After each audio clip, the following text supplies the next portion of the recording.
Hello and welcome to the Moncast. My name is Sam. And I'm Stevie, and the current score is 4-3 to Pokemon, and this time we're discussing the 8th episodes, Ken's Secret and Snubble Snobbery.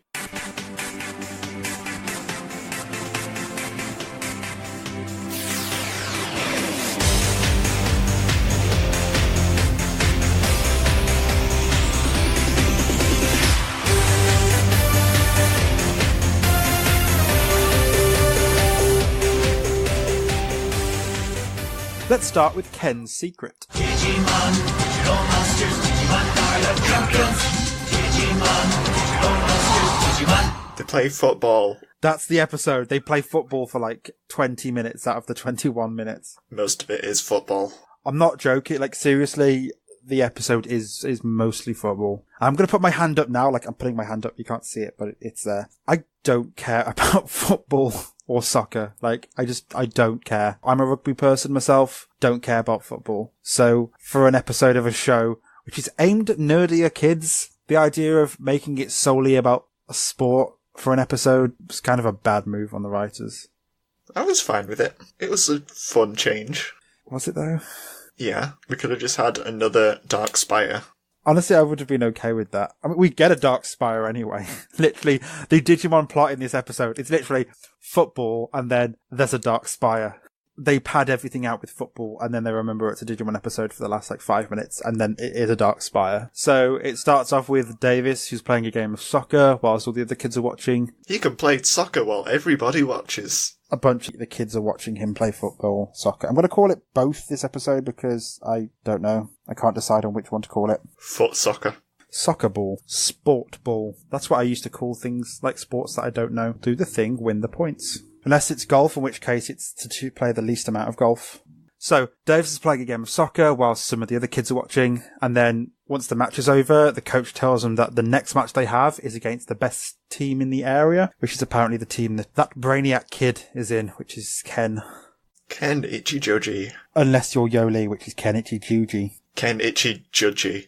Oh yes, definitely. He's definitely judgy. Actually, no, like, in this episode, I've got a couple of notes which I'll get to whenever he's creepy, but Kenny's just a creepy weirdo. Maybe that's his secret. Is just be creepy and people are like, oh yeah, he's the best.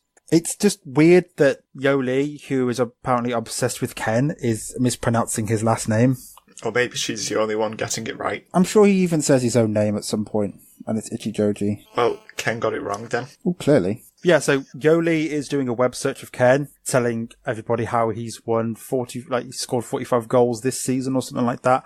I don't know how football works, okay? So I'm sorry for whoever's listening who knows sports. I don't. They use some terms that I don't understand. I know the football. You can be the one to guide me through the world of football then. So he's scored 45 goals, which is a lot. But then, Davis comes to this conclusion that if he can even get close to beating Ken, that he'll become a living legend. And apparently chicks dig a living legend. It's just weird that Davis is 10. And, I have the same problem with Yoli, how they're 10-year-olds, but they seem so obsessed with people. I would be happy with Yoli being obsessed with Ken because of his intelligence, but not because she just likes him because he's a boy. They like them because they have the opposite parts. They do. One of them has a plug, the other one has a plug socket. Yoli asks Davis to get an autograph for her, and then Cody makes some joke about Yoli wanting to kiss Ken, and she says that she only wants to marry him. I'm like, oh, okay, that's weird. She's super obsessed with the idea of legal documentation to bind him to her. You do you, Yoli, that's cool. It's the closest thing to personality Cody's shown, though.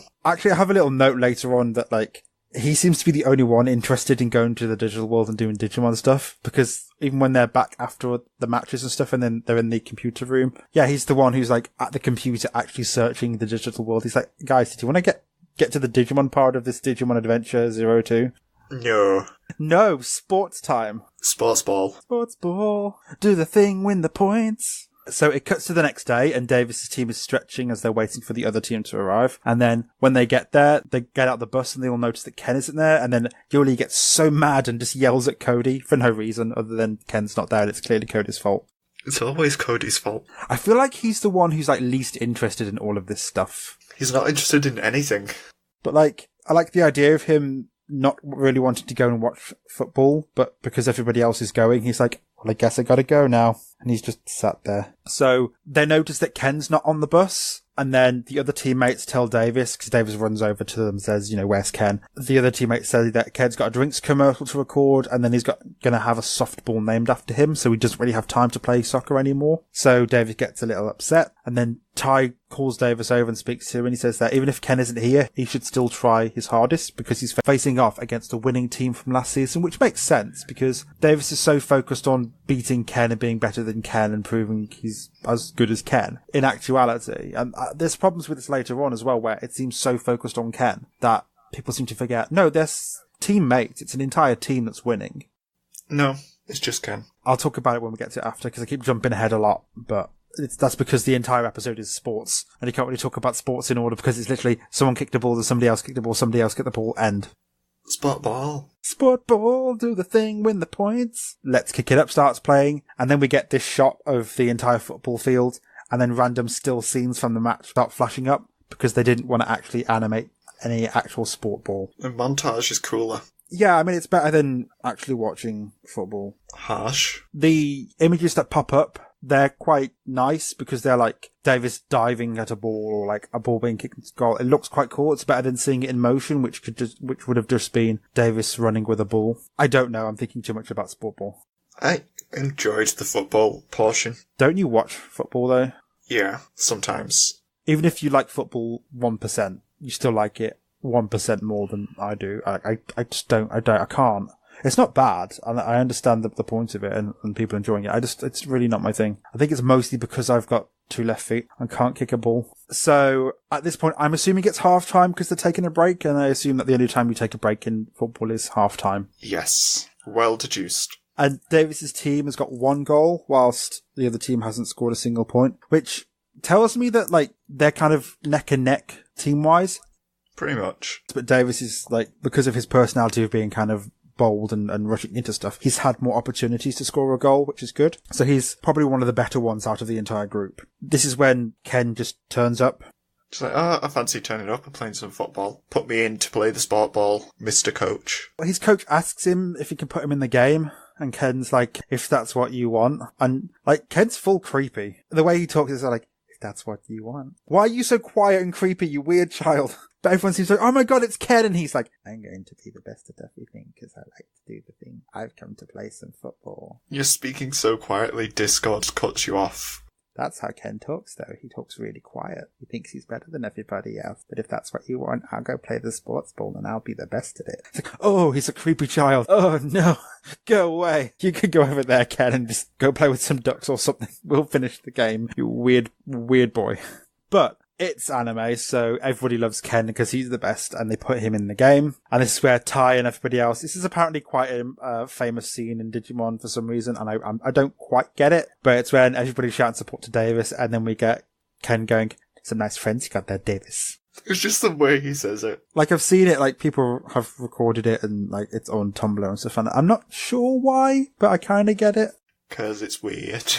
Is it because Ken's just an absolute creep? He's weird. 'Cause he's a creep. He's a weirdo. That was a bad note. You assume I can sing? I can barely talk. Okay, so they're like stood. You run around, I run around, we all run around, Well, run around. The ref blows the whistle, run around, and run then around, run around. There's You run around. Whenever I run around. Okay, I'm gonna just make gross burp We noises. all run around, run around. You get to listen to my indigestion, enjoy that. It seems like a lot of Digimon songs are quite well suited to football. What about running around and kicking it up and going digital? Well, maybe not that one. Here we go. Whoa, whoa, whoa. They also don't seem to like actual lyrics. Right, so yeah, when the ref blows the whistle, Ken steals the ball. When he steals the ball, if you look at the little shot, it's literally, they've taken the still image of Ken's, like, shoulders and up, and they click, and they drag it quickly off the screen. Like, he doesn't move, but the entire, like, still of him just moves, and it looks really weird, because, like, there's supposed to be motion, but because he's, like, it's not a moving image, his hair doesn't move, so he goes from standing still to just, like, zipping off the screen, and his hair's perfectly still. And they do it in that shot, and there's another shot straight after where they do the exact same thing again, like, as it's slightly further away when he goes across. But then when he passes Davis, they do the same thing, and it just looks really weird, because he's just, like, motionless, but also zipping across the screen. But then we get some, like, run around, and Ken's running around and scores the goals. He scores a lot of the goals. Now, this is where I have a bit of an issue. Like, I can't really imagine the rest of his team really wanting to play with Ken, because if you want to play the game, you kind of want to play the game, but I imagine with Ken getting so many points and everything, I assume that he's got the ball all the time. So what are the other teammates doing? He talks about tactics and formations and things, so he's getting the others involved somehow. But for what? Are they just blocking other players? Yes, they're all just punching the other players in the face. It seems like they're either going to be blocking the other players or they're just going to be passing the ball to Ken because Ken's getting so many goals. It would have been cool if they had it so that other people were scoring goals, but it's because of Ken's tactics. If they showed him doing that, it would have been so much better. That's not what Ken is, though. Ken isn't a team player. Ken is a wonder child that doesn't need anybody else. It takes away from the entire team and it makes me feel like, I don't know. Ken is the shining star that carries the team because that's what he is. He's the star striker. It's like you're playing a game of Pokemon, 3-way battle, and you're all there with your level 20 Pikachu and your friend's there with their level 20 Charmander, and then somebody else turns up and they've got like a level 100 Mewtwo, and you're like, oh, well, I guess we're going to win now and work as a team. And it's like, well, no, he's just leveling everybody because he's got the strongest Pokemon. It's like, are you really going to enjoy yourself whilst you're there, like doing things that aren't really important because you're not the one who's doing all the winning? Why are you so focused on feeling sorry for these imaginary kids that are playing alongside Ken? Because this entire episode is about football, so I'm going to talk about football and it's the sports and the teams. I'm sure they'll deal with it for the fame and the accomplishment. It bothers me that it's all so focused on Ken. Like, you can make him be amazing, but you can make him be amazing in a way that works well with other people. His name's in the episode title. It's Ken's episode. It's not Ken's team's secret. True, okay, fine. Let's get on with this sports ball. Ken wins. The match ends and it's 9-1 to Ken's team. But right before the match ends, Ken's doing a play. It's called a play, apparently. Aren't they playing the game? Yeah, but a play is like a specific tactic that they might have. Okay, so it's like a special move. Yeah, like a certain combination of moves. That makes sense. So, like, he's got this one which he does at this specific time and stuff, and basically, like, it's never failed him, but Davis tackles Ken, and this is when, like, he slices his leg a bit because he's scraped his shoe against him. And Ken says how this never fails, and Davis is like, well, it failed against me. And then Ken goes, well, you're not a perfect human being. Which is cool. Like, Davis knows they've lost, but he's just happy enough knowing that they tackled Ken and physically hurt him and should have been given a yellow card at least. Yeah, I thought that, like, injuring another player is not supposed to happen. I was sure that that's a thing that you're, like, supposed to be like, actually, no, you can't do that. You didn't play the ball. I don't know what that means. When you tackle someone, you're supposed to go after the ball, not the other player's legs. So when he slide tackled into Ken's leg, that was almost definitely a foul. What's a foul? When you do something that you shouldn't do and the referee blows a whistle and tells you off.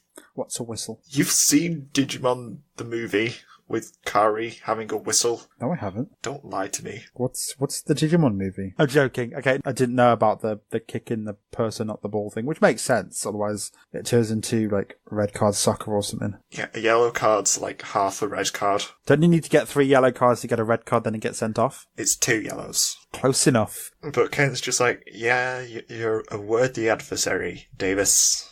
For some reason. And then they shake hands and stuff. And, like, we're a good, like, 15 minutes into the episode now.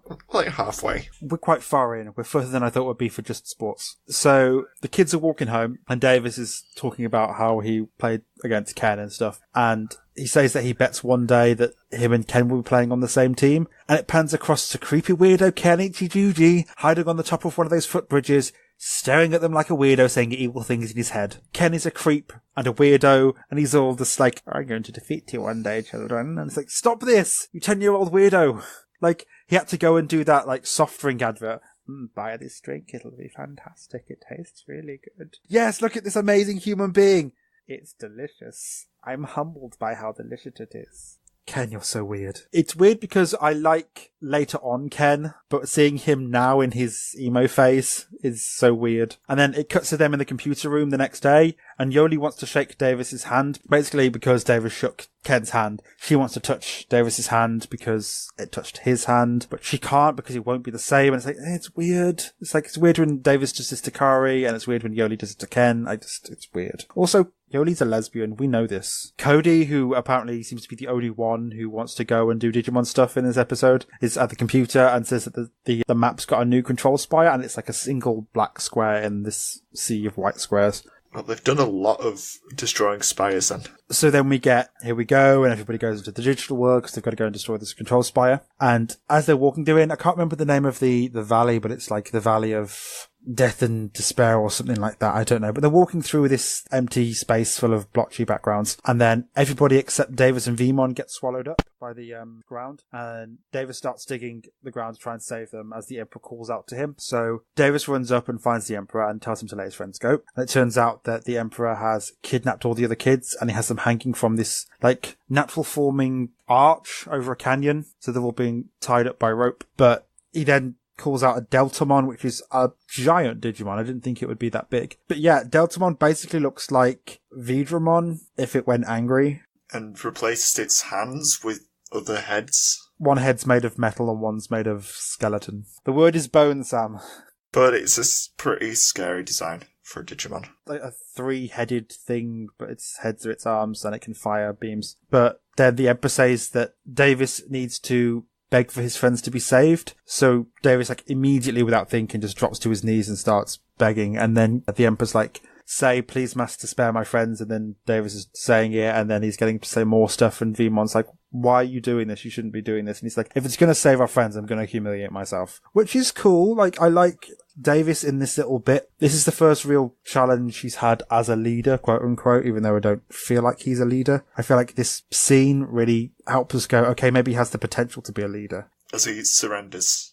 Well, it's not really surrendering. He's letting himself be humiliated if it means saving his friends. Like, he hasn't got any sense of, he's not being like, oh, well, it's below me to let myself look like an idiot. So then, once the Emperor's made Davis beg enough, he says that Deltamon has 3 mouths and there are 4 kids.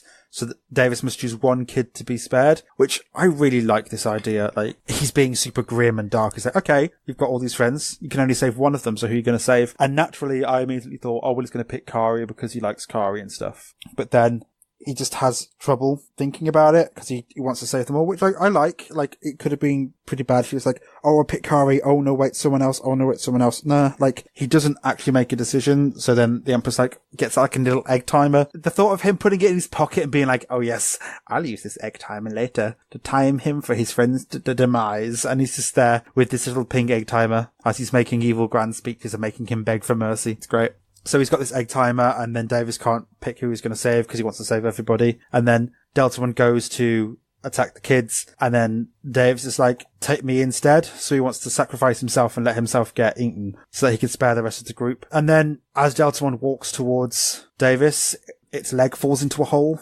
and then the other Digimon fly above Davis's head as the other kids run up behind him. And it turns out that the kids being tied up are just Bakemon in disguise. And have you seen the in-between shots of the fake kids turning into the Bakemon? No, I've not. Like halfway between the kids and Bakemon, because they're horrifying. Like, Gatomon, Cody, and Yoli are particularly like, oh god. Cody becomes almost like a potato.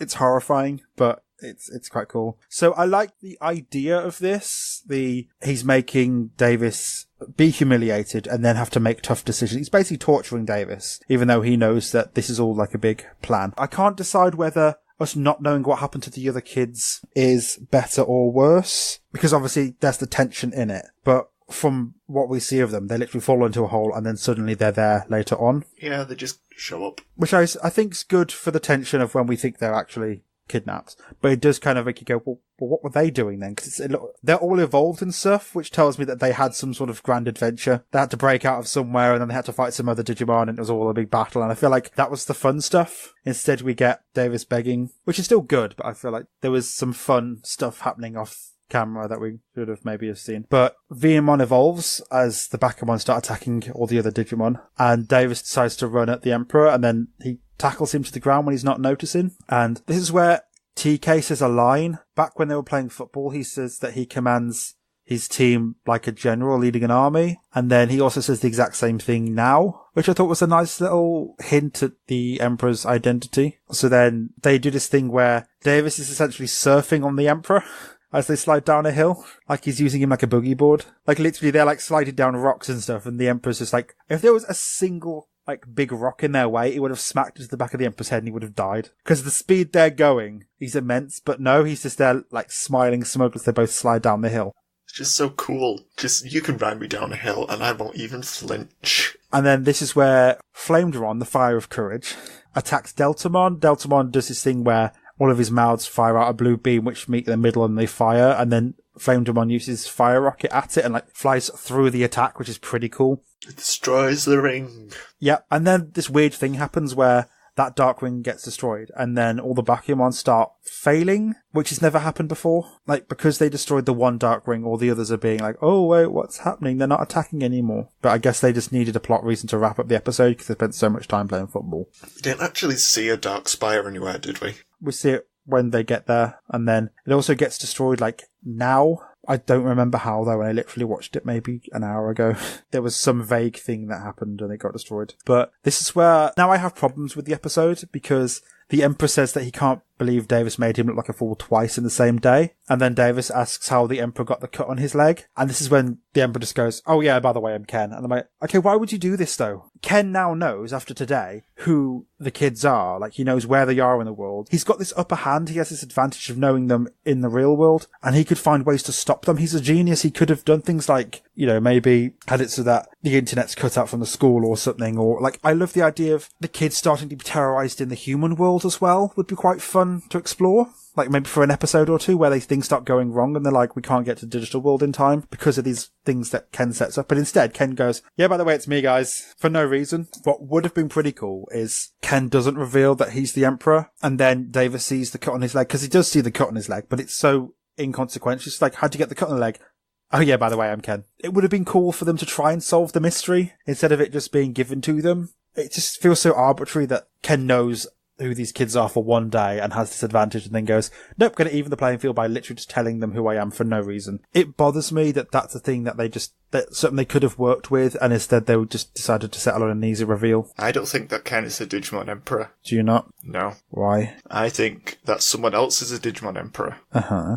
But Ken is pretending to be the Emperor on the Emperor's behalf so that they don't go after the real Digimon Emperor. Why would you say this? Because we know that Ken works for the Digimon Emperor, but I don't think that he has the brains to actually be the entire... He could play so much chess at once. I'm pretty sure he could be the Emperor. Although, you said that, like, I genuinely think that would have been such a good idea. Using him as like a proxy or an avatar. Like, Ken's somehow getting this boosted knowledge and power and ability from somebody who's then going, you have to do these things for me. That would have been such a good idea. And then you could also go with loosely into the idea of Ken being almost addicted to this stuff which gives him this knowledge and this power, and like he needs it because that's who he is now, and he's such a famous person, he's so intelligent, people love him, he's got to have this, I don't know, it could be like a fluid that he has to like have, or maybe it's like code that he gets given like every other day, and he's like, he needs it because that's making him who he is, and that's why he doesn't want to mess up, because if he messes up then he doesn't get this stuff anymore, and then he's not going to be famous Ken the Rocket Ichijuji. So I like your idea. I think it's true. Ken isn't the Digimon Emperor. They're taking us all for fools. He's not evil enough to be the evil Digimon Emperor. He's just creepy. He's just a creepy child. But yeah, so the episode literally ends with him jumping up and then an Airdramon takes him away. Yay, he got away. I don't understand now why they know who he is. They literally go to his house, kick his door down, like slap the mom in the face, kick down Ken's bedroom door, finds him, just beats the out of him, and smashes his computer and be like, you stay away from the Digmons, and then leave. I don't know why they don't do that. Probably because it's illegal, and also Cody's not big enough to do that. Then get the Agumon to blow up the house, make it look like a gas accident. I'm just saying, just a little bit of murder, and all of this would have been solved. We've discussed solving your problems with murder before. You shouldn't do that, Sam. You have to stop doing that. Never. Stop the murders.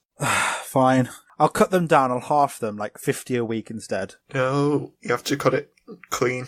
No more murders. Promise me, Sam. Promise me no more murders. Any more notes for this episode? Yes. There's some good jokes throughout the whole thing. Like, we finally get the famous joke, where is he? Is he? We're waiting for Ken. Oh yeah, I forgot. Oh, I love that joke. Like, it's one of my favourite ones from O2. It's so good. And it comes from TK for some reason. TK's not smart. He can't do jokes. Don't you feel like TK's not really got smarter as he's got older. Not really. He just got taller and a bigger hat. Oh, can I also just quickly mention as well how Patamon, when Patamon's tied up on the bridge, like his ears are tied up and then he's just in a bag. It's kind of cute. It makes no sense. The bag would just fall off. His arms are free in there. What is it with Patamon and not actually being in danger? But I like the idea of him being like, I could just break free, but I won't, because I won't. How would you get kids tied to the bottom of the arch? Because that's a tall arch. Especially in the short amount of time as well. I just imagine the Digimon Emperor on a cherry picker, just tying kids up. Well, he has an Airdramon. He could fly along on Airdramon and have them tied up. I mean, Airdramon would have to flap the wings very quickly to stay stationary. I don't know. I don't know. It was for the plot. Other things. There's a recurring joke throughout the whole episode where Yoli says, somebody pinched me, and then she goes, ow! Because somebody pinched her. Oh yeah, because she's super obsessed with Ken Ichijuju. And they just keep asking her if she needs pinching. And she also just gets mad at Cody so much. Because Cody's the worst. He's actually not. He's alright this episode because he doesn't say too much. Who do you think is creepier, Ken or Cody? Ken. Cody's just quiet and an idiot. Ken's actively like, I will defeat you, evil children. Cody's so lifeless, though. He doesn't look human. Any more notes, or shall we get to the last little bits? I think Ken did a great job of impersonating the Emperor. Why are you coming up with this weird theory? Because we know that...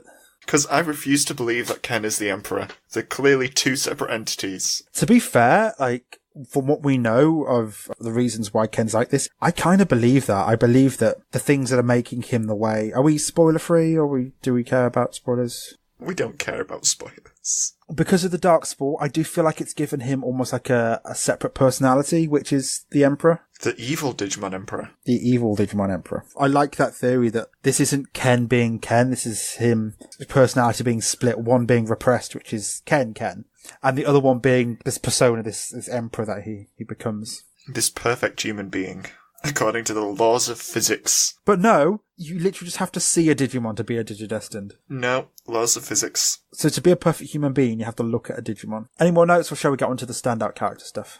Last thing I want to say is that when the Digimon show up to save Davis, Vmon calls out the names in the wrong order, which just makes me quite happy in how lazy they are, that they can't even be bothered putting the names in the right order. They just absolutely don't care. Who was your standout character? My standout character was Ken's ankle. Okay. Because he has perfect ankles, so he must be the perfect Digidestined. I do like how this entire episode is, I'm going to talk to Davis because he kicked my ankle. Pretty much. And he didn't get a yellow card, when he clearly should have. He should have, but instead I'm going to give Ken a red card for his attitude after. My standout character is Ken's soccer team, because they've literally got this creepy, weird kid taking all the glory and all the goals, and they're still like, I'd rather be a winner on a team and do nothing and let the kid win than not be on a winning team. They're probably just kind of at football. What was your favourite thing? I'm not going to say Ken's ankle again. My favourite thing is Ken's face as he gets pushed down a hill and just doesn't care. A single rock cracked his skull completely open, he would have died. I would love to see that show. Like, they're sliding down and it's suddenly, oh shit, we've killed the child. What do we do? There's like police investigations into finding out what happens and stuff, and the kids are all freaking out because now there's like police involved and everything, and they have to hide the body, and where they hid the body, they've buried it in the digital world. But oh my god, what's happening? I'm just saying, Davis had a bad idea and they could have killed Ken. My favourite thing was the fact that Ken created this decision that for Davis, like he planned this trap specifically to humiliate Davis and he wanted Davis to suffer. But Davis just like straight up was like, no, if he's going to make me be humiliated to save my friends, I'll do it. Like, I feel like he's the sort of kid who, if some bullies had his friend and they were like, you need to eat this jar of worms in order to save your friend, he'd be like, yep, give me them worms. Nom, nom, nom, nom, nom. He'll do something without thinking, and not that he hasn't got a sense of self-pride, but I feel like he's happy to just let his pride go if it means helping people. So, yeah, I like that. I thought it was quite good. Filler or not filler? I'm going to say that it's not filler. Because of the reveal? Yes, the big reveal that Ken is supposedly the Digimon Emperor. I think it's half filler, because 80% of the episode is football. Football is important. I get it was important. It's character development for Davis. He develops into a living legend. We're supposed to care that Davis gets his heart broken when he finds out Ken's the Emperor. I feel like this should have happened over a couple episodes. The idea of them having like a minute or two in every other episode where they're watching him play sports, and then he constantly talks about how he wants to go up against Ken, and he has the match against Ken, and a couple episodes later they find out about the Emperor. That would have been good, but because they crammed it all into one episode, it didn't really feel that impactful. It was more like, you need to feel sorry for Davis now because you found out about the Emperor. I just didn't feel that. Overall thoughts? I enjoyed it. It was a good change of pace, just in general. Football was new. The Digimon Emperor's scheme was new. It was a good episode. I liked the last bit with the Digimon. I'm not super into football, as I've said. And then I felt with the actual playing of the game, there were problems with imbalanced team and stuff. But I like the fact that the kids have gone to watch Davis play a game. It shows that they're supporting each other and everything in the things they do, which is nice. But it's nice to see them doing extra stuff with each other. Anything else, or shall we leave that here? I'm dying. Next up is Snubble's Snobbery.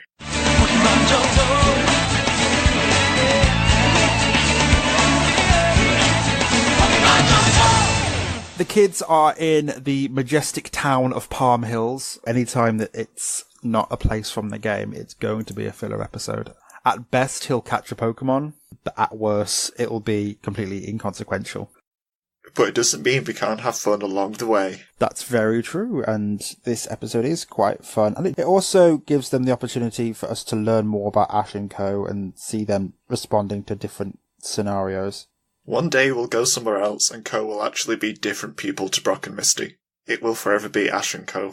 Okay, so Palm Hills is a town known for its huge mansions and sweeping lawns. Brock seems to have every tourist guide ever. Brock is always the one that gives them the information about the place they're going to. If we didn't have Brock telling us all this stuff, there's a good chance we would have no idea what's going on. So Brock is the exposition dump.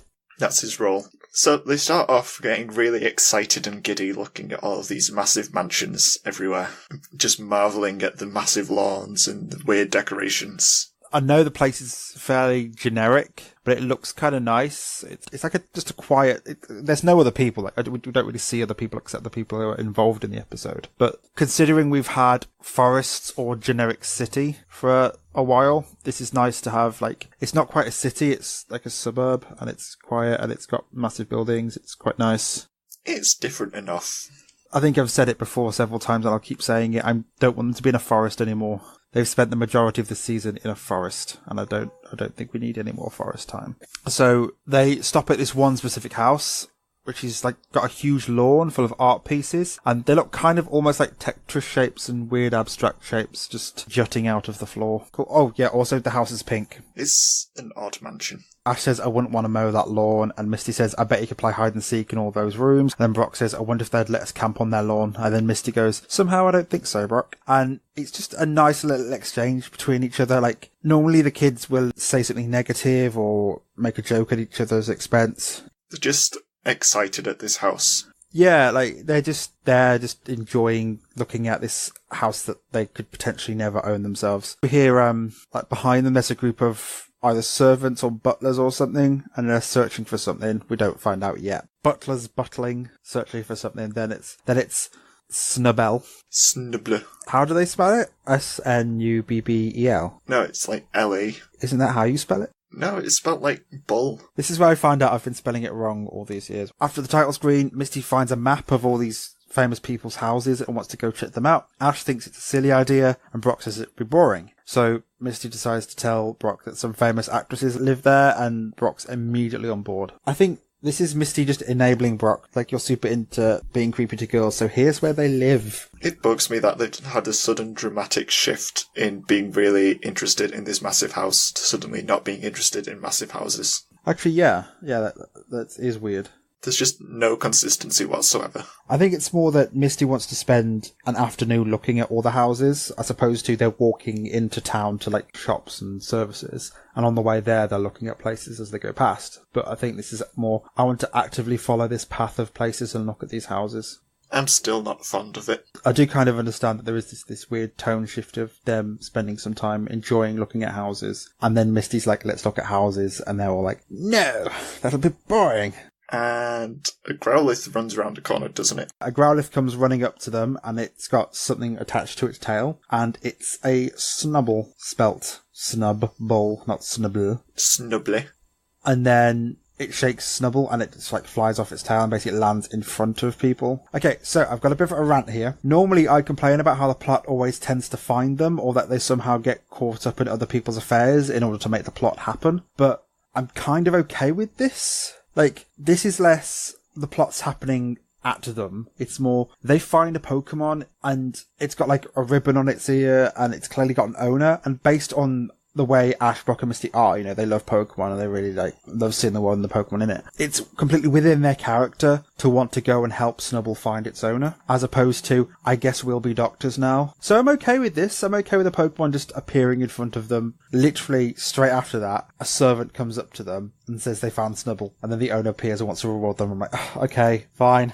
It's not as good. Like, I would have been happy seeing a minute or two of them going through all the mansions and stuff and calling to see if they can find the owner of the Snubble, instead of literally the Snubble lands in front of them. They don't really interact with the Snubble, it's just next to them, and then one of the servants is like, oh, you found the Snubble, yeah, let's congratulate you with all these rewards, because they were just stood there. They stopped the Growlithe. But they didn't intentionally do that. It just felt really quick from problem solution. This isn't the proper problem, this episode. The problem is that this woman is pampering her dog so much. Okay, do we ever get her name? Should we give her a name? I think she should be Djoodi. Djoodi? Just Djoodi. Is that spelt D-J-O-O-D-I? Where'd you get DJ from? D-J-O-O-D-I. I don't get how that starts with a DJ. DJ can be a J sound as well. Like name Django? No! Like the name Django, it's got a D and a J at the start, even though it's a silent D. Okay, whatever. So Snubble's owner arrives and starts hugging Snubble, but Snubble's clearly annoyed at them. So grumpy. To be fair, she's wearing yellow pearls, large round pink earrings, and a red dress. And she's also got like pale blue hair. So her outfit's clashing a lot. So I totally would get why Snubble would want to leave her alone. It's like your attempt at a fashion joke. No, it's not a joke. I'm being serious. She's wearing, like, an awful outfit. Considering she's supposed to be really wealthy, like, insanely wealthy, couldn't she just afford some fashion sense? Wow. Harsh. Sick burn. In all seriousness, no. She asks Ash and Co to join her for lunch because they saved Snubble. So they end up going to the big pink house that they stopped at before with the weird art. And she's apparently got a giant travelator on her driveway. So instead of walking up it, they stand there and this giant thing just takes them along. This way they don't have to do a walking animation. Oh my god, I could see that being a thing that they did. But it is in fitting with her character. Of her wanting a massive driveway but also not wanting to walk up it. Well, she's pampered. It's never explained where she got all this money from. You don't have to explain it, because I feel like the explanation would be, my husband passed away because he's rich, because I'm a woman and I'm not allowed my own wealth. I have to inherit it from somewhere. But all the way on the journey to this house, you can see Snubbles squirming to try and get out of her arms, and it makes me quite unhappy. And Brock notices that as well, though. He says, and everything. Yeah, a lot of the time, Brock or Ash notice Snubble being Snubble in this episode. It is then going, like in the most unsubtle way. It is implied that I'm thinking that maybe Snubble doesn't want to be here. So they walk around this mansion and Misty says that they have so many rooms, and then this woman asks Jeeves, because every butler in everything is always called Jeeves, even though that's not a name that exists. Like, no one's called Jeeves anymore. What a shame. Asks how many rooms they have, and apparently at last count they had 86. At last count? Do they just keep showing up in this weird pocket dimension of a mansion? They have to keep counting, because otherwise some of the rooms might get away. I like the idea of her looking out of her window and there's just a small bathroom on two really long thin legs running away, and she's like, get that bathroom back here. There could be a Pokemon that's just a room. Okay. So apparently they're planning to add more rooms to the West Wing, and Snubble has a wing. He's got like... She. Pardon? She has got a wing. Well, did I say he? The Snubble's a she because she has pink ribbons. Oh, yeah. Okay. And that's how gender works. If not, it'll be blue. Or in the case of this episode, a top hat and monocle. That's what you've got to ask in every relationship. Which one of you's the ribbon and which one's the top hat and monocle? With a bone. He has a bow. He has a boner. Moving on. So, Snubble has a Saturday bedroom, a walk-in closet. She has bedrooms for different days of the week. She has a lot of stuff. Ash says that if he was Snubble, he would prefer to be running around in the large garden because he's at a window and he looks outside and there's got to be a good couple acres. And there's also the beginning of what looks like a hedge maze. The woman says that she never lets Snubble out because it's harsh sun and polluted air. And this is where Brock notices Snubble struggling again. And he goes, So then they get shown Snubble's private bubble bath, but it's actually more like a private hot spring. I think it's just a translation thing. They couldn't go. In Japan, there are things called hot springs, which are like places where hot water come up from the earth and it's really good for you. But we can't do that because you don't really have that in ye old England. So instead, it's a bubble bath with green water. But I've got to admit, it does look really relaxing in that bath. So the woman, Djoodi, says she's paid every expense to make sure that Snubble is happy. We spared no expense. And Brock mutters under his breath, like so passive-aggressively that he's not so sure about that. Which, to be fair, all these things look so expensive, but they're so extra. Like, you don't need to have your own personal hot spring and stuff. You can just have a bath. It's fine. Snubble wants none of it. Yeah, no, Snubble seems more like the sort of Pokemon that just wants to go and roll in mud, because it's basically a dog. It is a dog. It's a fairy Pokemon. It's just like a pug. It's one of the ones that got retroactively turned into a fairy type. So it's lunchtime and they go and eat in the dining room. Apparently Misty's thing in this episode is she has to go, oh, these things are all amazing because I have to be the one filled with wonder. Because I'm a girl and I like luxuries. Yes, she does. She's described as a tomboy and everything that we see her description in. But she's got to like the lady things because girl. She says she's never seen a dining room so big. And the woman says that it's nothing than humble little breakfast nook. This room is bigger than my entire house. But it's apparently a little breakfast nook. This woman has so much money and is so extra that she wants to create rooms bigger than houses with a single table in. If she can afford to do it, why not go for it? I don't know. So the table's filled with lots of delicious food and they start to chow down, but Snubble's turning her nose up at the food. Brock notices this and says he's got something in his backpack that Snubble could eat, and they are popcorn balls. Are you sure they're not donuts? They're hamburgers. They're donut hamburger popcorn balls. No, they're rice balls. They're literally just rice balls. They're also donuts and hamburgers. And then Ash says that there's no way Snubble will want to eat them because even he hates them, which is weird because Brock's the one who makes the food and apparently he's like really good at it. But Snubble begins to eat them and Brock says that he thinks Snubble just wants a taste of reality, which is weird because I think the idea is that Snubble likes simpler tastes and the food on the table's all really complex, expensive, lavish food, and Snubble's happy you're just eating like simple rice balls. Oh, popcorn balls. In big quotation marks. I just don't get, like, it's a bigger stretch for a kid to be shown this and say it's popcorn balls, which it doesn't look like popcorn balls or whatever they're supposed to be. They're things that don't exist. But if you tell a kid that's a ball of rice with jam in it, you can even just say it's a ball of rice. And I'm pretty sure a kid won't be like, oh my god, what is that? I don't even know what's going on. What is America anymore? I don't know, and start screaming and running around. It's okay. Kids will understand that this is rice in a shape. It's okay. We have our turkey in the shape of small dinosaurs that we eat. I'm pretty sure we can cope with rice being in a triangle shape. And that was food moments. So we go outside into the garden and we see, we don't, but the camera, like, what's going on now? Why are we going outside? The scene is taken outside to Team Rocket, who are hiding behind a hedge because Team Rocket have to be here. Sneaky sneaks. Meowth says that any swanky place like this must have more dough than a pizza parlour. And Jessie says they probably have the pizza parlour too. 'Cause they're rich. Meowth says James would know, who was born with a silver spoon in his mouth. James says, yes, but they had to remove it right away to make room for my foot. So there's a few good jokes there. It's really good that they're actually referencing James's backstory, because it means that it actually mattered.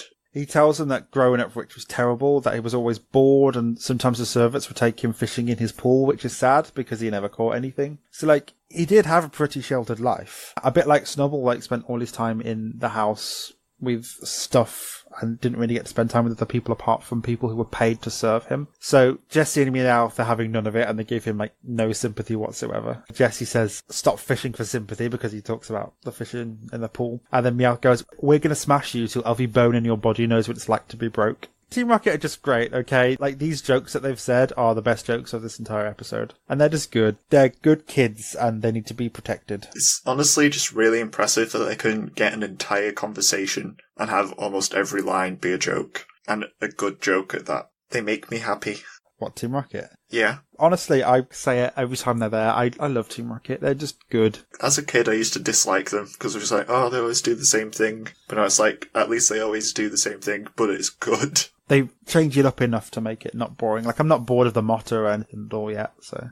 And that's saying something when we're 60 episodes into Pokemon. Anyway, where does it go from here? Team Rocket decide to break in, but as they're deciding to break in, Snubbull just comes across their path and bites Meowth. So servants appear and start chasing them, and Team Rocket's trying to run away from them, and then Ash and Co suddenly get in the way to stop them, and Jessie grabs Meowth and starts swinging him around until Snubbull flies off the tail and lands in his owner's arms, because that's how physics works. Her owner's arms. Oh, so when I think of Snubbull, I think of the one from Pikachu's Vacation. This Snubble's a girl because of the ribbons, Sam. Maybe it doesn't have to be. Maybe the owner doesn't even know. It's clearly a girl. So, James makes Weezy use smokescreen, and then they all run away and hide. And then Brock's staring at Snubbull again, because Snubble's once again struggling in her owner's arms. And once again, Brock goes, So, everyone sat drinking tea, and Brock mentions how Snubbull seems unhappy. And the woman says that she's just nervous as it's her wedding day. And it's like, what? Okay, this was never mentioned before, but apparently today is her wedding day. As in Snubble's wedding day, not the ladies. It's Snubble's wedding day. So she shows everyone a photo of a Snubbull in a top hat and monocle, because boy. Not only a boy, a rich boy. Oh yes, he is a rich boy. So Ash and Co just look devastated at the thought of two Pokemon marrying each other, because that's what their owners want for them and not what they want. Basically, it's an arranged Pokemon marriage. It's essentially two people get their dogs married together because they're bored rich white women and they don't have anything else to do in their day. So Djoodi invites everyone to the wedding, and Ash and Co start talking between each other about what they're going to do. And I'm like, Ash and Co going to steal Snubbull? I'd be down for this. I thought that it'd be pretty cool if Ash and Co decide to help Team Rocket steal Snubbull and then take them somewhere else that isn't this awful place. But then that would be too exciting a plotline for them to do. It cuts to Team Rocket, who are formulating a plan to steal Snubbull. Why exactly do they want to steal Snubbull? Literally, this is the next note, which I get from a narrative perspective. They want to come in and steal Pokemon, but then, they need to do it for Ash and Co to save the day. But, what will they gain from stealing Snubbull? The only thing I can think of is them holding Snubbull for ransom. Otherwise, they're just stealing a random Pokemon, and it's not a particularly rare one, it's not particularly powerful, which are things that Team Rocket want. So I don't get why they would steal Snubbull. They never mention holding them for ransom. They just do it because plot. If they had just add one little line, which is, we can steal the Snubbull and hold it ransom and make $1 million or whatever they would call it, that would have solved it, but we just don't know why they're going to steal it. So we then see the woman and Snubbull sat meeting another woman and her Snubbull, and it's the one with the top hat. This Snubbull has the best name. What is it? I forgot. This boy Snubbull is called Winthrop. Winthrop, because it can't be a regular name. It's got to sound like a posh name. It's Winthrop the Snubbull, as opposed to Djoodi, who just calls her Snubbull Snubbull. Yeah, she doesn't believe in nicknaming Pokemon, even though she loves it so much. Oh, my Snubbly Wobbly. So there's this shot when they're talking where Judy's holding her Snubbull and Snubble's struggling to get free, but it just looks like Snubble's reaching for what is clearly a glass of red wine. I love the idea of Snubbull being so sad about its living conditions and its forced marriage that it's just trying to get drunk. It's like, just give me the wine. I'm sat here with another Snubbull, which I've never met, and apparently we're getting married. Just give me the wine. I want the wine. What does marriage even entail between Pokemon? Well, it's clearly not going to be legal because they're animals. They're just dogs. But then I think it means that they'll end up living together or something. I don't know. And she just clearly does not want anything to do with this other Snubbull because this other Snubbull is just dumb. A male and a female cannot possibly live together without being married. Males and females being friends. That doesn't happen.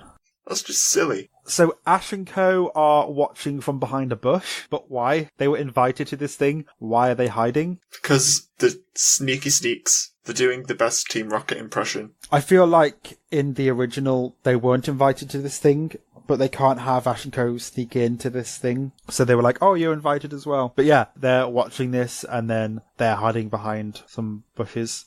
Indoor bushes.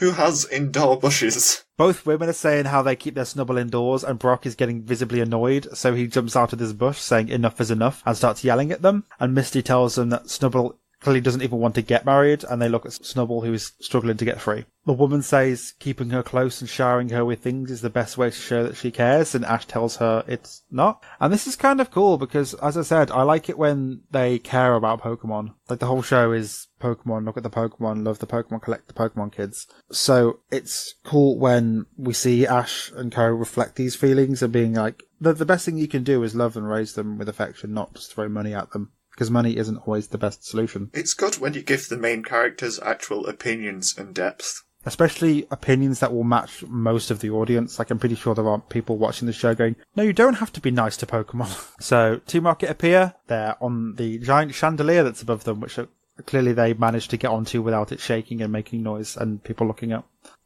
And then they do the motto with a little bit added in, like, prepare for Snubble Trouble and make it double trouble, Snubble Trouble.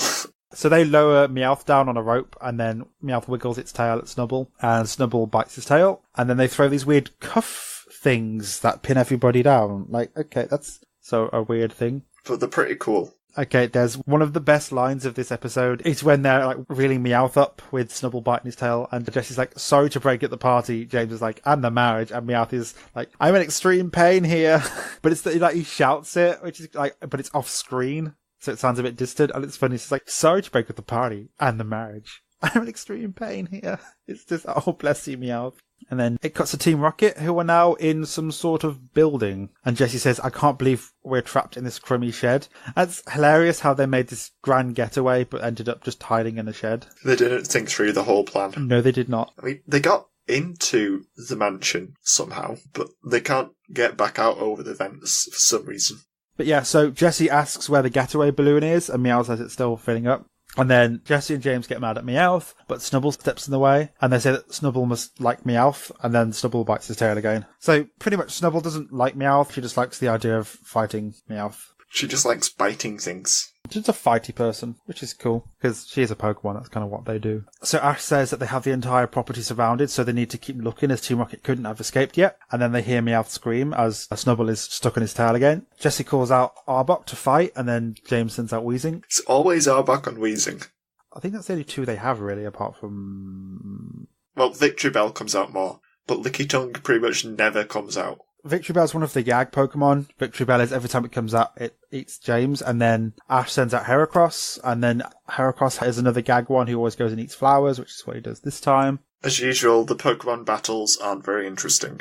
There is an interesting bit, though, and once again, it's Team Rocket, because they're always the best. Meowth screaming, get this thing off me, and then Arbok lands on them, because Arbok got hit by an attack. And then Snubbull shuffles out from underneath Arbok, and then walks around to its tail, and then bites its tail. It's like, I love it. I love that Snubbull's thing is just, I want to bite these things' tails. It's not even an original thing, though, because Totodile did the exact same thing with Jessie's hair in the very first episode. Yeah, but it's still funny. So the woman appears and tells Snubbull to stop, but Brock starts cheering her on instead, and the woman's angry at him, saying how could he do that, and Brock says that she should try it, and that she should tell Snubbull to do a tackle attack. So she does, and Snubbull attacks, and Snubbull seems to enjoy fighting. And then Snubbull uses Scary Face to stun everybody, and then uses Bite. And basically, Snubbull is beating the out of Team Rocket, and then her owner is happy at the sight and says she's never seen Snubbull have so much energy. And then the owner of Snubbull's quote-unquote fiancé says that it's not very dignified. I'm like, well, shut up, Becky.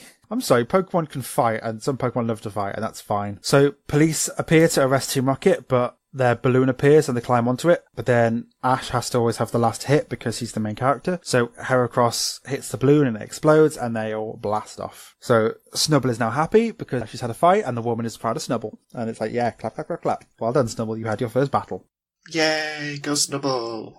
And then it's the end of the day because this is what it always happens. It's sunset and everything's resolved. So the woman puts Snubbull in the garden and says she can do whatever she wants and she won't be keeping her indoors all the time. And Snubbull just immediately starts running away and running around and is really happy, enjoying the garden and stuff, which is nice, which is good. And then Ash and Co leave as the woman waves them off and wishes them luck. And then the episode ends. Doesn't Snubbull run away, though? No, it just runs off to enjoy the garden. They've got like a little forest area in the garden. I got the impression that it escaped from the garden and ran off to follow Ash and Co. No. I guess we'll find out if it's actually escaped or not in future. Or if that was just me misinterpreting it. Because I got the impression that it, sneaked through a hedge while no one was watching so he could run away. I don't remember, but we'll find out, I guess. Who was your favourite character? My standout character was Snubble, because I found them to be quite endearing and adorable. Which one? Definitely the girl, Snubble the Snubble. Yeah, I thought Snubble's quite nice in this episode. Just all it wants to do is be a little trash garbo Pokemon and enjoy the outside and junk food and fighting. All Snubble's owner wants is for her to be like this dignified, classy lady, and Snubble's like, no, I am trash. I like to be around trash. Let me be around trash. My favourite thing, well, my standout character, was, I want to say Team Rocket, but more specifically Meowth. Team Rocket are just good in this episode, like they're good in every episode, but Meowth, especially I'm in extreme pain here, has to suffer in order to steal this Pokemon for some vague reason we don't know. Because that's what they do. Okay, so what was your favourite thing? My favourite thing is that it calls back to James's filler episode, or James's backstory episode, even, because that's confirming that it's a thing that actually happened, and this is James's proper backstory. And it's good to have consistency across some episodes. It gives him more depth of character, like, even just vaguely referencing it means that he's a lot more interesting than just time to turn up here and do the thing. My favourite thing is the portrayal of the woman, or as we call her, Djoodi. Normally when you have a rich woman, they're this loud, snobby, kind of unlikable person. I'm sure we've seen it a couple of times in Pokemon, and I'm glad we don't have that with this woman. In the nicest way, she wants the best for her Snubble, but she just went about it in the wrong way. Like, she's a nice person. She has this Snubble who she loves dearly, and her view of how to deal with things is the only way she really knows, which is to have the best things, and the best things have to be the ones that cost the most. And then obviously in this episode she learns that sometimes the things that cost the most aren't the best things. She doesn't have to find the most expensive food and drown Snubble in riches for Snubble to be its happiest. So yeah, I like what they did with her, and it was good to see someone who wants the best but isn't going about it in the best way. For once, it was actually the trainer that had the problem, as opposed to the Pokemon. That is very true, actually. Because it was the trainer that didn't really know how to do the best thing. It's good to see a version of someone who, like, the problem isn't that she's doing something bad, she's just approaching a good thing in a bad way. Her outfit was bad, though. And her lack of an actual name, because I don't know if it was ever said. It's never said. Whenever it gets mentioned, I'll write it down in like the side notes, just to remember that characters have names, but she didn't. Filler or not filler? It's filler. Yeah, it was. But it was nice filler. It was pretty good filler, by filler's standards. We saw Ash and Co actually caring about Pokemon, which is always good, instead of times when Ash is like angry at a Pokemon for being scared of something. And it's also like a problem that we're interested in. It's not a Bellossom can't flip in the air. It's this Pokemon is living a lifestyle that makes it unhappy. Also, Team Rocket were good. Like, they're on form this episode with their jokes. Yeah, Team Rocket usually steals the show. They spend all that time stealing Pokemon, but every episode they successfully steal the show. Overall thoughts? There is something I did want to say. Well, this is pretty much in overall thoughts, which is that this is basically James's backstory episode done over again, but this time it's Snubble instead of James. So it is essentially a recycled plot, but with a Pokemon. But to be fair, didn't we also enjoy that episode with James? Yeah, they've recycled a good plot. It was still fun and engaging, but it is something we have seen before. Just this spoiled child doesn't actually want to be spoiled and wants to be free and runs away. Maybe Snubble will now become a criminal and partake in a life of crime. I'd see that. That'd be cool. Okay, overall thoughts? Good filler, even if it is just James's backstory over again. I did still like it. I didn't really realise that until you told me, until you just said it, and yeah, it is the exact same plot. But yeah, I enjoyed that episode. I enjoyed this episode. Well, Snubble doesn't have parents that are pretending to be dead. No. But Snubble is in an arranged marriage.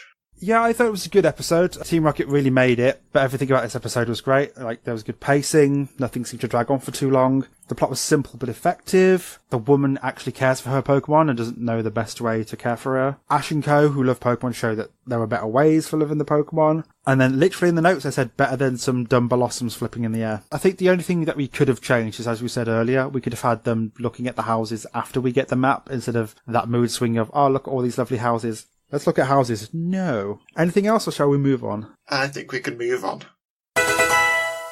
Now it's time for Mono 8 Mono, where we attempt to compare these episodes. What monsters were new to us? We have Deltamon. The terrifying nightmare monster. I like Deltamon's design. It brings a lot of questions. Like, are those heads on its arms sentient? I don't know. Yeah, but it's a good Digimon. I like its design. It's good for a threat. Its middle nose is weird. I don't like its middle nose. It just has like a weird white splodge at the end of it. I don't know what else to say other than yes. Snubble. It's quite clearly just supposed to be like a pug. Yeah, that makes sense. What's the one that's like a pug but isn't a pug? A bulldog. Okay, yeah, I think it's supposed to be a bulldog. It basically is that, but pink and still masculine somehow, which is good. I like it. I like Snubble's design. Who was your monster of the week? I think I'm going to say Deltamon, just because it is a pretty cool and terrifying design. I don't get why Ken didn't use it sooner. Well, the Digimon are in different regions, but then in the first episode he has that thing where he just picks one. I guess it might just be in that area where he has the prison full of Digimon. He can only really pick Digimon that are local. Ken only uses locally sourced Digimon. He creates jobs for them. He's quite a decent emperor, really. My monster was Meowth. As I said earlier, he's funny and he's also a little tragic. He's a good cat. It makes sense for dogs to chase cats in the context of the episode. That makes sense. Who was worse, Ash or Davis? I'm going to say Ash. Okay. Because Ash basically didn't do anything, really, apart from be like, be nice to your Pokemon. Whereas Davis had a lot more going on with his character this time. I was quite happy with Davis and how he behaved.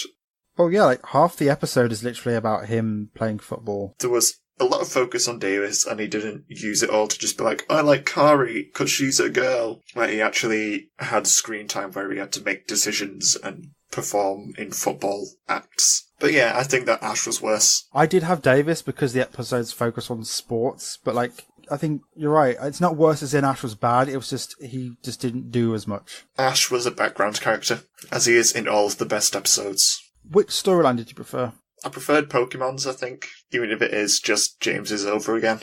Yeah, I agree, mostly because there were less sports in it. As I said, I'm not really a sports person, and I don't need 15 minutes, 10 minutes of a 20-minute episode to be about the sport ball. Any notable similarities? There are large stretches of grass in both episodes. Uh-huh. That's the first one that comes to mind. I have no notes for these, because I didn't make any. Yeah, no, I couldn't really find any similarities. I'm trying to think if there's any similarities between, like, Snubble and Ken. They both have different personalities than what we see of them. Differences I've got. In Digimon, it felt like there was so much padding. It was mostly just sports and talk about how amazing Ken is to really drive home the fact that you need to like Ken as a character, even though he is a creepy weirdo. I don't know if it wants you to like Ken so much as see him as more of a threat. No, I think it's supposed to be that we are, like, impressed with Ken's abilities and things that he can do. Yeah, but it doesn't mean we have to like him. And then Pokemon, like, even though it was the filler, it did give us a chance to see the kids actually care about Pokemon, which is good, because that's kind of the whole point of Pokemon. But apart from that, like, they were quite different episode-wise. Very different episodes. They're always very different episodes. But sometimes they have similar things, like, but we've literally seen this plot before with Pokemon. That's a difference. Digimon was different, and it was actually kind of like it was kind of like a sports anime for a lot of it. And then Pokemon was a reused episode of filler. I don't think Pokemon has lyrics in most of its songs, whereas Digimon has a lot of lyrical music. Lots of music that you could probably put into football. With the words and the spots. And you run around, I run around. We all run around, run around. Okay, who do you think deserves the point then?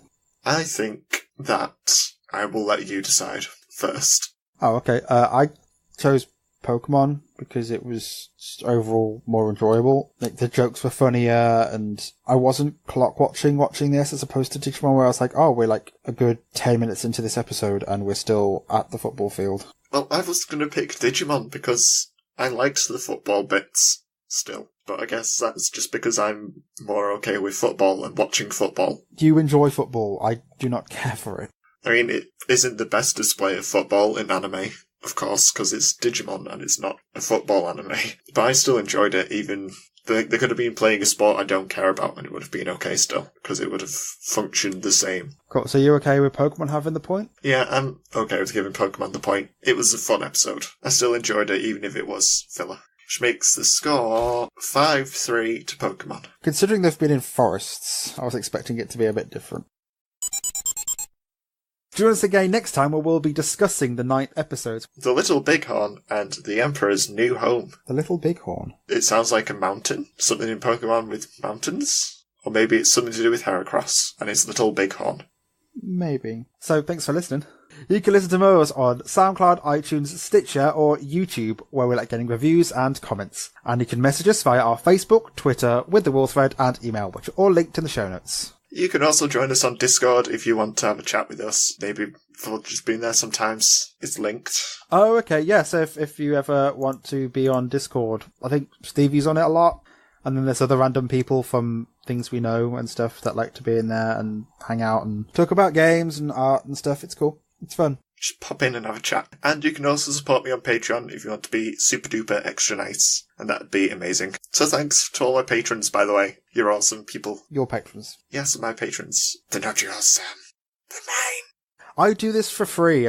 Thank you for listening. Thanks for listening, folks, and we will see you again on Tuesday, perhaps. Maybe a Friday. Who knows what day. You should know that they come out, it's Moncast Mondays now, which means that they come out every Monday. But they might not listen on a Monday. Who knows when people will listen? They could listen on any day of the week, Sam. Fine, we will see you the next time you turn this thing on. Because we can see you when you listen to our podcast. Sometimes. I go out by myself and look across the water. And I think of all the things. What you do in my head, I paint a picture. Yeah, that's the Amy Winehouse for you. Since you come on home. And my body's bye. And I miss your ginger hair and the way you like to dress. Why don't you come on over? Start making a fool out of me. Why don't you come on over, Valerie? Do. I cannot sing. Do. Why don't you come on over, Valerie? Yeah, I cannot sing at all. I'm so sorry. Cool. Bye, folks. Bye. Bye. The longest outro we've ever done. Bye.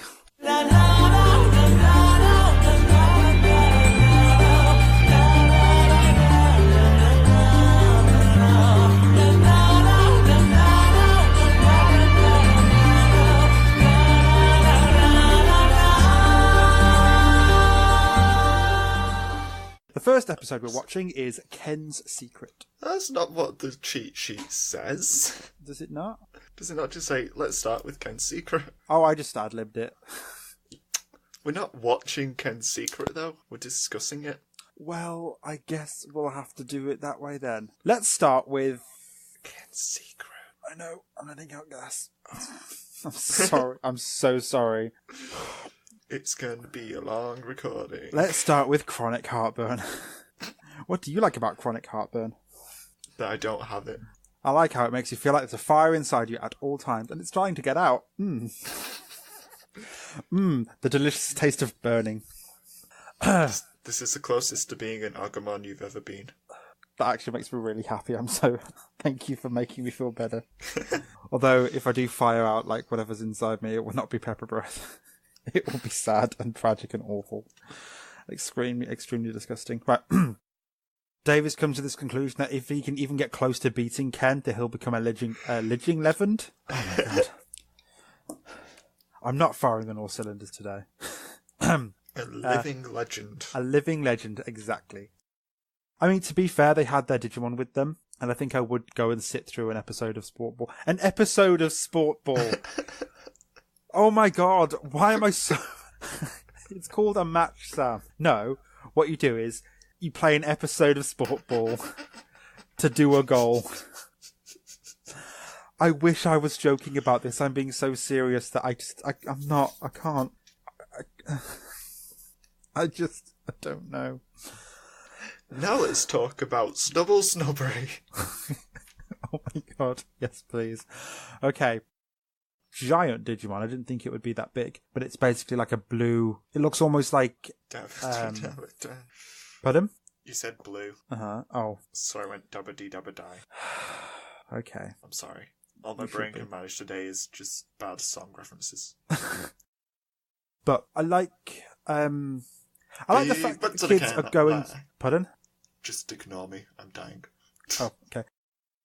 The kids are in the majestic town of Palm Hills, which Brock says, which is, for me, it's code for this episode is filler, because anytime it's not... Did you say it's filler night? 'Cause it's filler nights. There we go. And then I don't know any more words beyond that. It's some kind of Michael Jackson song. It sounds alright, because it's a filler. Side note. I do enjoy a good bath. I don't have a bath in my house. We have a massive stand-in shower, which is nice, but I'm a bath person. I could be in a bath for 4 hours. It's fine. Like, that's what I do. That's what I like to do. I like to soak. But we have a shower. So baths look really nice in anything you ever see. Things with baths. Like, just, they're nice. I don't know. I'm trying to think of a way you could have a bath and a shower, but I can't. That's been Bath Moments. It's a new segment, Bath Moments. I'm sorry, losing my voice. Just keep an eye on it and it won't get away from you. I'll just put it in a box somewhere. So Misty says that she's never seen a dining woman. Misty says she's never seen a dining woman so big. I've never seen women eat before. No, honestly, the entire sentence is like it's supposed to be. Never seen a dining room so big. So it kind of she's never seen a dining woman so big. So mean. I've never seen a woman eat food who's so as big as you. Please leave. Please leave now. I guess it's closer. Oh, sorry. One sec. Bandit wants hugs. He's literally jumped. Oh. He's literally like gone up on hind legs and put his hands on a shoulder, which is like a signal for he wants to snuggle. So I've got to pick him up. Oh. Can you hear him? No, sadly. One sec. What about now? No, Discord is failing me. Well, you need to know that from now on, I've got a cat in on my shoulder, well, in my arms. Can you send pics of the kitty? Oh, one sec. I would, but I haven't got my phone next to me. Yeah, no, he does this thing like when he wants a hug, he comes over to you and like he'll walk up your he'll walk his two front legs up onto your shoulder, which is signal for I would like to be up there. So you have to sort of pick him up. Oh, because we spent all of his youth. I mean, he's still young, but all of his like kitten stage holding him like that. So now he likes to chill out on us. Oh wait. Now he's on the other side with the microphone. That's cool. So you might hear purring.